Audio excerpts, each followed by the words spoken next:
Making a career leap is brave, but actually being a beginner again, it feels awful, especially if you're used to winning. If you've already jumped or you're about to, this is the hidden trap you need to prepare for. I know because I left a world of companies like Spotify and Meta where I knew how to succeed, and now I've stepped into a new role where I had to learn the basics all over again. I want to show you why beginner mode messes with your confidence and 2 shifts that helps you keep going. When you start something new, you don't just lose your old title. For a while, you lose your old scoreboard. You used to know what progress looked like, then suddenly you're in a new chapter and progress looks much smaller. I'll give you an example.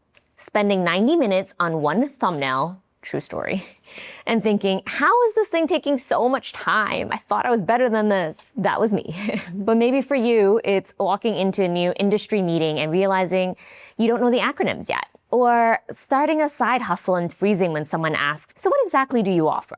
And that can feel ridiculous, especially when you know you're capable. But this is where so many of us get stuck. Because when you feel like a beginner, you naturally start looking for proof that you're not. I looked for the views, the likes, the replies, the person who finally says, yes, this is working. And honestly, I still do this. Even when my podcast hit number 2 on Apple Podcasts and Careers, that feeling didn't disappear. The validation helped for a moment.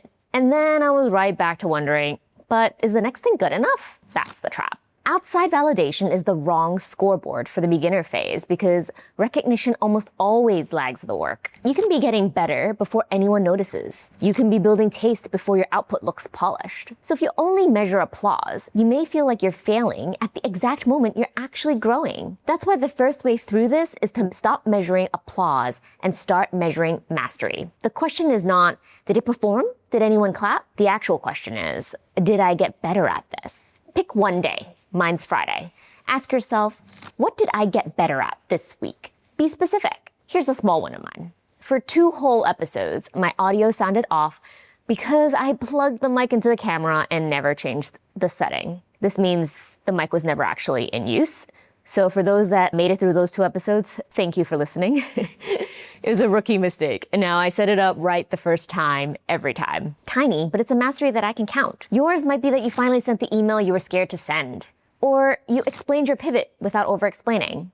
That counts. And when you write that down every week, you start building a different kind of proof. Proof that doesn't depend on someone else noticing. Proof that you're still moving. The second way through is to give yourself the grace you'd give a friend. I know this sounds like it's something you've heard before, but stay with me here. This is something I use with coaching clients because we're often so much harsher on ourselves than we'd ever be on someone we love. Picture someone you love starting something completely new. A new role, a new industry, a whole new business. And they tell you, I figured out this really hard thing this week. You'd be thrilled. You'd probably say, look at you, look how far you've come already. So if you can be that kind to a friend, why not give yourself the exact same grace? Because a beginner phase is not evidence that you're failing, it's just the entry fee for the next version of your life. And whether you've already made the leap or still standing at the edge of it, I want you to know this before you get there. Feeling clumsy doesn't mean you're not meant for it. Feeling unsure doesn't mean you made the wrong move. It might just mean you're trying to catch the wave. A real transition takes months, often 6 to 18, not the few weeks we secretly expect or hope for. Slow isn't failing,